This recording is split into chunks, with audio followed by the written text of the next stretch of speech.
Hello friends, स्वागत है आपका हमारे YouTube channel GKGS study point में। तो भाई कैसे हैं आप सभी? आई होप आप सब अच्छे होंगे, आपकी तैयारी काफ़ी अच्छी चल रही होगी।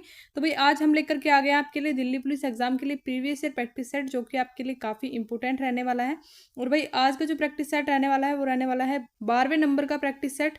ठीक है, इससे पहले हम 11 प्रैक्टिस सेट ऑलरेडी कवर कर चुके हैं, जो कि आपके एग्जाम के लिए काफ़ी इंपॉर्टेंट है।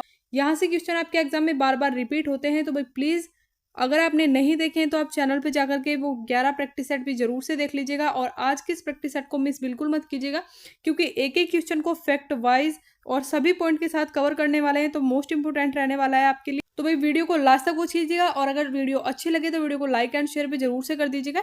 एंड चैनल पर नए हैं तो भाई दिल्ली पुलिस एग्जाम की तैयारी के लिए और प्रैक्टिस सेट को अटेम्प्ट करने के लिए हमारे चैनल को सब्सक्राइब करके बेल आइकन को जरूर से प्रेस कर लीजिएगा, जिससे आपके पास क्लास की नोटिफिकेशन टाइम से पहुंच जाए। तो देख लेते हैं आज का फर्स्ट क्वेश्चन।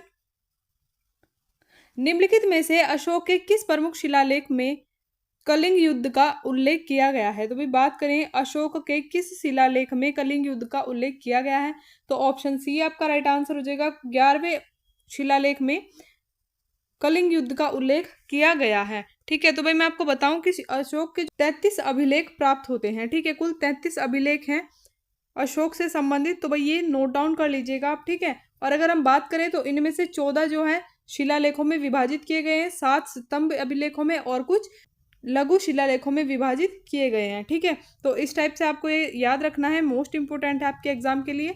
14 शिलालेखों में, 7 स्तंभ अभिलेखों में और कुछ लघु शिलालेखों में विभाजित है। ठीक है, और कुल 33 अभिलेख हैं। तो 11वें शिलालेख जो है ये क्या है?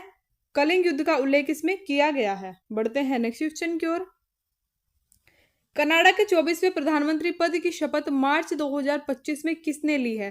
तो भाई बात करें कनाडा के जो प्रधानमंत्री पद की शपथ ली गई है 2025 में, जिन्होंने मार्च 2025 में शपथ ली है, तो वह कौन है? Mark Carney. ऑप्शन सी आपका राइट आंसर हो जाएगा। और ये 24वें प्रधानमंत्री बने हैं कनाडा के। ठीक है, बढ़ते हैं नेक्स्ट क्वेश्चन की ओर। अंतर्राष्ट्रीय योग दिवस कब मनाया जाता है? तो भाई अंतर्राष्ट्रीय योग दिवस की बात करें तो अंतर्राष्ट्रीय योग दिवस मनाया जाता है 21 जून को। ऑप्शन ए आपका राइट आंसर हो जाएगा। और बात कर लेते हैं हम इसके कुछ इंपोर्टेंट पॉइंट्स की, तो भाई ये हो जाएगा आपका थीम। ठीक है, ये मोस्ट इंपोर्टेंट क्वेश्चन है, काफी बार पूछा जाता है। एक पृथ्वी एक स्वास्थ्य के लिए योग। ठीक है, एक पृथ्वी एक स्वास्थ्य के लिए योग, ये इसकी थीम हो जाएगी। इंपोर्टेंट है, प्लीज नोट डाउन कर लीजिएगा। बढ़ते हैं नेक्स्ट क्वेश्चन की ओर। राष्ट्रीय किसान आयोग की स्थापना किसने की? तो भाई बात करें राष्ट्रीय किसान आयोग, नेशनल कमीशन ऑफ फार्मर्स की स्थापना जो है यह किसके द्वारा की गई? तो ऑप्शन बी आपका राइट हो जाएगा, एम.एस. स्वामीनाथन द्वारा की गई। और कब की गई थी? तो ये भी आप नोट डाउन कर लीजिएगा, 18 नवंबर। ठीक है, 18 नवंबर 2004। तो ये आप नोट डाउन कर लीजिएगा भाई, टाइम भी काफ़ी इंपॉर्टेंट है, काफ़ी बार पूछा गया है। तो भाई मैं आपको बता दूं कि हमने आज आपके जितने भी आपके दिल्ली पुलिस एग्जाम हो चुके हैं, आपका दिल्ली पुलिस कांस्टेबल या दिल्ली पुलिस एसआई के जो आपके एग्जाम हो चुके हैं सन 2000 से लेकर के अभी तक, तो उन सभी में जो भी क्वेश्चन पूछे गए हैं या फिर आगे पूछे जाने की संभावना है, प्लस करंट अफेयर, सभी इंपॉर्टेंट क्वेश्चन को हम डेली क्लासेस में कवर कर रहे हैं। तो भाई प्लीज़ चैनल को सब्सक्राइब जरूर से कर लीजिएगा, क्योंकि काफ़ी इंपॉर्टेंट है। और अगर आपने थ्योरी भी नहीं पढ़ी है, लेकिन अगर आप इन प्रैक्टिस सेट को अटेम्प्ट कर लेते हो, तो आपकी काफ़ी अच्छी स्टैटिक जीके हो जाएगी। ठीक है, स्टैटिक जीके जीएस में आपको कोई प्रॉब्लम नहीं आने वाली है। तो भाई प्लीज़ आप चैनल को सब्सक्राइब कर लीजिएगा, और प्लीज़ डेली क्लास को वॉच कीजिएगा, क्योंकि काफ़ी हेल्प आपको यहाँ से मिलने वाली है। ठीक है, बढ़ते हैं नेक्स्ट क्वेश्चन की ओर। निम्नलिखित में से किस सुल्तान ने अपनी राजधानी दिल्ली से दौलताबाद स्थानांतरित की? तो भाई इनमें से किस सुल्तान ने अपनी राजधानी जो है दिल्ली से दौलताबाद स्थानांतरित की थी? तो ऑप्शन नंबर हो जाएगा डी, मोहम्मद बिन तुगलक। ठीक है, मोहम्मद बिन तुगलक ने क्या किया था? अपनी राजधानी को दिल्ली से दौलताबाद स्थानांतरित किया था। नेक्स्ट क्वेश्चन की ओर। श्वेत क्रांति शब्द किससे संबंधित है? तो भाई बात करें श्वेत क्रांति जो है, तो यह संबंधित है दुग्ध उत्पादन से। सी आपका राइट आंसर हो जाएगा, दूध से संबंधित है श्वेत क्रांति। ठीक है, जिस तरीके से हरित क्रांति जो है वह फसलों से संबंधित है। ठीक है, हरित क्रांति जो है यह किससे संबंधित है? फसलों से संबंधित है। उसी तरीके से क्या है, श्वेत क्रांति जो है यह दूध से संबंधित है। और अगर बात करें श्वेत क्रांति की स्थापना किसके द्वारा की गई, तो भाई ये भी इंपॉर्टेंट है, इसको आप नोट डाउन कर लीजिएगा। वर्गीज कुरियन जो है, ठीक है, वर्गीज कुरियन, इनके द्वारा श्वेत क्रांति की स्थापना की गई थी। बढ़ते हैं नेक्स्ट क्वेश्चन की ओर। 1905 में बंगाल विभाजन से पहले बंगाल ब्रिटिश भारत का सबसे बड़ा प्रांत था। इसमें निम्नलिखित में से किन राज्यों के हिस्से शामिल थे? 1905 में बंगाल विभाजन से पहले जो बंगाल था ब्रिटिश भारत का सबसे बड़ा प्रांत था।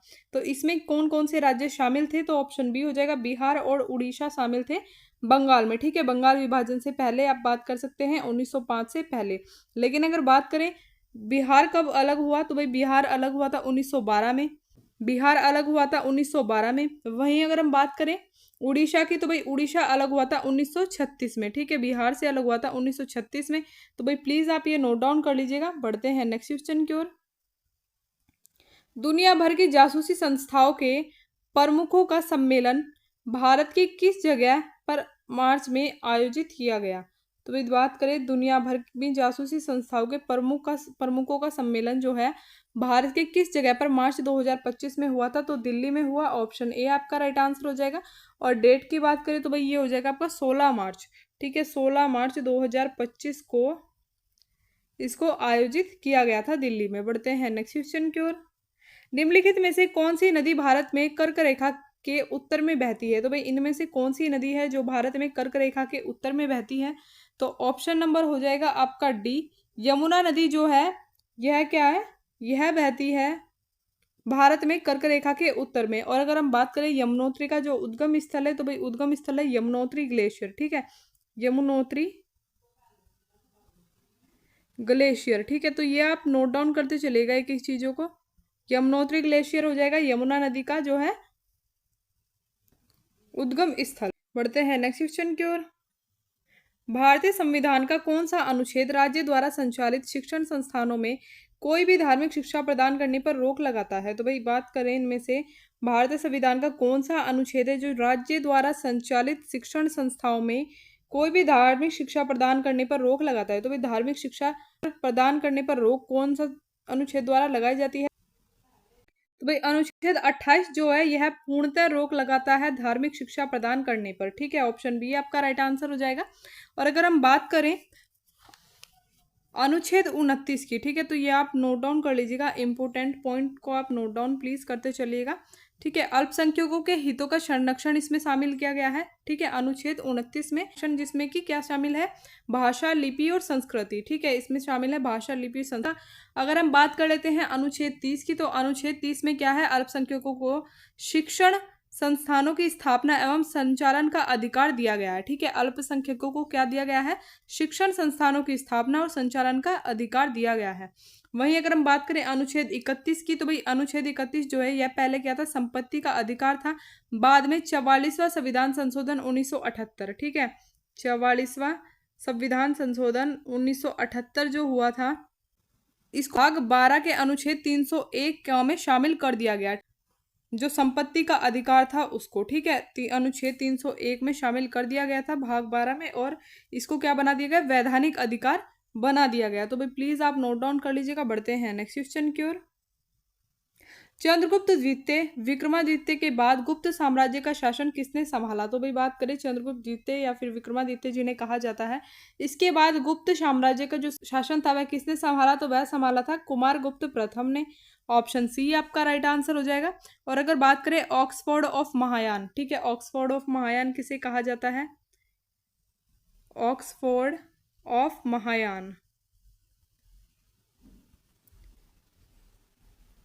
ऑक्सफोर्ड ऑफ महायान जो है यह कहा जाता है किसको, यह कहा जाता है नालंदा विश्वविद्यालय को। ठीक है, जिसकी स्थापना करवाई थी कुमारगुप्त प्रथम ने। ठीक है, कुमारगुप्त प्रथम द्वारा करवाई गई थी ऑक्सफोर्ड ऑफ महायान या फिर नालंदा विश्वविद्यालय की स्थापना। तो भाई ये पॉइंट आप जरूर से नोट डाउन कर लीजिएगा, ये काफी बार रिपीट हुआ है आपके एग्जाम में। बढ़ते हैं नेक्स्ट क्वेश्चन की ओर। 2024 का बुकर पुरस्कार किसे प्रदान किया गया? तो भाई 2024 का जो बुकर पुरस्कार है यह प्रदान किया गया है सामंथा हार्वे को। ऑप्शन सी आपका राइट आंसर हो जाएगा। और किसके लिए प्रदान किया गया है? तो इनका एक ऑर्बिट उपन्यास है, तो उसके लिए प्रदान किया गया है। ठीक, ऑर्बिट उपन्यास के लिए इनको क्या बुकर पुरस्कार 2024 प्रदान किया गया है। बढ़ते हैं नेक्स्ट क्वेश्चन की ओर। निम्नलिखित में से कौन सा अनुच्छेद मानव तस्करी और जबरन श्रम पर प्रतिबंध लगाता है? तो भाई इनमें से कौन सा अनुच्छेद है जो मानव तस्करी और जबरन श्रम पर प्रतिबंध लगाता है? तो ऑप्शन नंबर हो जाएगा बी आपका राइट हो जाएगा। ऑप्शन नंबर बी, अनुच्छेद 23 जो है यह क्या करता है, और मानव तस्करी और जबरन श्रम पर प्रतिबंध लगाता है। ठीक है, और अगर हम बात करें अनुच्छेद 22 की, तो भाई अनुच्छेद 22 में क्या है, कुछ मामलों में गिरफ्तारी से संरक्षण की बात इसमें कही गई है, यानी कि गिरफ्तारी का कारण जानने का अधिकार इसके तहत दिया जाता है। वकील हायर करने का जो अधिकार होता है वह इसके तहत दिया जाता है अनुच्छेद 22 के। और अगर बात करें तो 24 घंटे के अंदर मजिस्ट्रेट के पास पेश किया जाएगा इसके अंतर्गत। और तो ये आप नोट डाउन कर लीजिएगा। बढ़ते हैं नेक्स्ट क्वेश्चन की ओर। निम्नलिखित में से किस नदी को तिब्बत में सिंगी खम्बन कहा जाता है? तो भाई सिंगी खम्बन जो है यह तिब्बत में किस नदी को कहा जाता है? तो सिंधु नदी को कहा जाता है। ऑप्शन ए आपका राइट आंसर हो जाएगा। और भाई नामों की अगर बात कही जा रही है तो नाम जो ब्रह्मपुत्र नदी के नाम है इसको काफ़ी अलग अलग नामों से जाना जाता है। ठीक है, अलग जगहों पर अलग नामों से इसको जाना जाता है। बात करें ब्रह्मपुत्र को तिब्बत में सांगपो कहा जाता है। तो भाई जिस टाइप से मैं आपको बताऊँ आप प्लीज़ नोट डाउन कर लीजिएगा। तिब्बत में सांगपो, अरुणाचल प्रदेश में दिहांग नदी के नाम से जाना जाता है, असम में ब्रह्मपुत्र और बांग्लादेश में जमुना नदी के नाम से जाना जाता है ब्रह्मपुत्र नदी को। ठीक है, और अगर हम बात करें कोसी नदी, तो भाई कोसी नदी को कहा जाता है बिहार का शोक, क्योंकि इसके द्वारा इस नदी के कारण बिहार में हर साल बाढ़ आती है, जिससे कि बिहार में जान माल का काफ़ी ज़्यादा नुकसान होता है, जिस कारण बिहार का शोक कहा जाता है कोसी नदी को। तो ये तीनों पॉइंट आप प्लीज़ नोट डाउन कर लीजिएगा। बढ़ते हैं नेक्स्ट क्वेश्चन की ओर। निम्न में से किसने संवैधानिक उपचार के अधिकार को संविधान की आत्मा कहा है? तो भाई इनमें से किसने संवैधानिक उपचार के अधिकार को संविधान की आत्मा कहा है? तो ऑप्शन सी हो जाएगा भीमराव अंबेडकर। ठीक है, भीमराव अंबेडकर ने क्या कहा है, संवैधानिक उपचारों के अधिकार को संविधान की आत्मा कहा है। और अगर हम बात करें अनुच्छेद 32, ठीक है, अनुच्छेद 32 को संविधान की आत्मा और हृदय कहा जाता है, और इसे संवैधानिक उपचारों का अधिकार भी कहा जाता है। किसे? अनुच्छेद 32 को। ठीक है, बढ़ते हैं नेक्स्ट क्वेश्चन की ओर। निम्नलिखित में से कौन सी झील भारत की सबसे लंबी झील है? तो भाई इनमें से कौन सी झील है जो भारत की सबसे लंबी झील है? तो ऑप्शन ए हो जाएगा वेम्बनाड झील। ठीक है, वेम्बनाड झील जो है भारत की सबसे लंबी झील है, जो कि कहाँ स्थित है? यह स्थित है केरल में। ठीक है, वेम्बनाड झील जो है यह केरल में स्थित है। बात करें कंसुपा झील और कंजिया झील, तो ये स्थित है ओडिशा में। ठीक है, उड़ीसा में। और अगर बात करें वूलर झील की, तो भाई यह स्थित है जम्मू कश्मीर में। ठीक है, जम्मू कश्मीर में स्थित है क्या? वूलर झील। बढ़ते हैं नेक्स्ट क्वेश्चन की ओर। भाई नोट डाउन कर लीजिएगा आप एक एक पॉइंट को। ठीक है, निम्न में से कौन सी नदी दक्षिण से चंबल नदी में मिलती है? तो भाई इनमें से कौन सी नदी जो है दक्षिण में चंबल नदी से मिलती है? तो ऑप्शन बी हो जाएगा यमुना नदी। ठीक है, यमुना नदी जो है यह दक्षिण में चंबल नदी से मिलती है। और अगर हम बात करें चंबल नदी जो है यह यमुना की सहायक नदी है। ठीक है, बढ़ते हैं नेक्स्ट क्वेश्चन की ओर। कौन सी पंचवर्षीय योजना मुख्य रूप से गरीबी हटाओ पहल पर केंद्रित थी? तो भाई इनमें से कौन सी पंचवर्षीय योजना है जो गरीबी हटाओ पहल पर केंद्रित थी? तो ऑप्शन नंबर हो जाएगा सी। पांचवी पंचवर्षीय योजना जो थी यह गरीबी हटाओ पहल पर केंद्रित थी। और अगर बात करें इसका टाइम कितना था, तो भाई ये थी किसके लिए? 1974 से 1989 के लिए। लेकिन इसका क्या है, इस समय से पहले इसको समाप्त कर दिया गया था। 1978 में इसको समाप्त कर दिया गया था किसी कारणवश। ठीक है, तो ये भी आप नोट डाउन कर लीजिएगा। बढ़ते हैं नेक्स्ट क्वेश्चन की ओर। सेफ्टी वॉल्व सिद्धांत का उपयोग करते हुए नरमपंथियों पर किसने हमला किया था? तो भाई सेफ्टी वॉल्व सिद्धांत जो है इसका उपयोग करते हुए नरमपंथियों पर जो हमला किया गया था लाला लाजपत राय द्वारा किया गया। ऑप्शन ए आपका राइट आंसर हो जाएगा। तो भाई ये क्वेश्चन डायरेक्ट आपके एग्जाम में पूछे गए हैं, तो प्लीज़ आप एक एक पॉइंट को भी नोट डाउन कर लीजिएगा और एक एक क्वेश्चन को नोट डाउन कर लीजिएगा। ठीक है, और रिवीजन के लिए आप क्लास को दोबारा देख सकते हैं या फिर आप नोट डाउन करके उसको रिवाइज कर सकते हैं, क्योंकि स्टैटिक जीके आपका जो है, ठीक है, उसमें बार बार आपसे वही क्वेश्चन रिपीट करके पूछे जाते हैं। ठीक है, इसीलिए हमने जो भी आपके एग्जाम हो चुके हैं, आपका एसआई हो या फिर आपका कांस्टेबल, ठीक है, उन सभी से जितने भी क्वेश्चन आपके पूछे जा चुके हैं या फिर जिनकी भी पूछे जाने की संभावना है मोस्ट इंपोर्टेंट क्वेश्चंस की, तो उन सभी को मिला करके हमने आपके प्रैक्टिस सेट को तैयार किया है। और जो करंट अफेयर के इंपॉर्टेंट क्वेश्चन है, ठीक है, उन सभी को भी रखा गया है। वैसे आपके लिए करंट अफेयर की मैराथन क्लासेस आपके लिए 2 से 3 आएंगी, जिसमें कि आपका 2025 का टोटल करंट अफेयर हम कवर कराएंगे और 2024 का या फिर 2026 के लिए जो भी आपकी कुछ नीति या नियम सरकार द्वारा लागू किए गए हैं उन सभी को भी रखा जाएगा इसमें। तो भाई प्लीज़ आप चैनल को सब्सक्राइब कर लीजिएगा ज़रूर से, और क्लास को डेली देखने के लिए नोटिफिकेशन को भी ऑन कर लीजिएगा, ठीक है, जिससे आपके पास टाइम से नोटिफिकेशन क्लास की पहुंच जाए। और क्लास अच्छी लगी तो भाई क्लास को लाइक और ज़्यादा से ज़्यादा शेयर भी कर दीजिएगा, ठीक है। बढ़ते हैं नेक्स्ट क्वेश्चन की ओर। नाबार्ड की स्थापना किस वर्ष हुई? तो भाई बात करें नाबार्ड की स्थापना जो हुई यह किस वर्ष हुई? 1982 में, ऑप्शन बी हो जाएगा राइट आंसर। और अगर बात करें नाबार्ड के मुख्यालय की, तो ये क्वेश्चन काफ़ी बार पूछा जाता है भाई। नाबार्ड का जो मुख्यालय है यह स्थित है मुंबई में, ठीक है, मुंबई में स्थित है नाबार्ड का मुख्यालय, तो नोट डाउन कर लीजिएगा। तो भाई ये थे आज के हमारे कुछ इंपॉर्टेंट क्वेश्चन। आई होप आपको वीडियो अच्छी लगी होगी। वीडियो अच्छी लगी तो वीडियो को लाइक एंड शेयर जरूर से कर दीजिएगा। और अगर चैनल पर नए हैं तो भाई डेली क्लासेस के लिए, डेली दिल्ली पुलिस एग्जाम के प्रैक्टिस सेट को अटेम्प्ट करने के लिए हमारे चैनल को सब्सक्राइब करके बेल आइकन को जरूर से प्रेस कर लीजिएगा।